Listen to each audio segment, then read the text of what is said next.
What's the meaning of cowboy hat?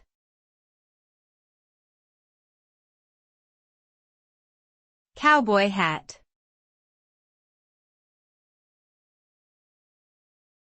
Cowboy hat.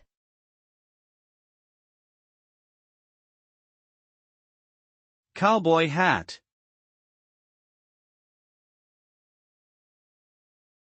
Cowboy hat.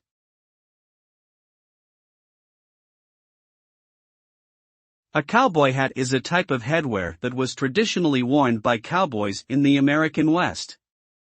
It typically has a wide brim and a high crown, which is often creased or pinched at the front. The purpose of the hat was to provide protection from the sun and rain while working on horseback.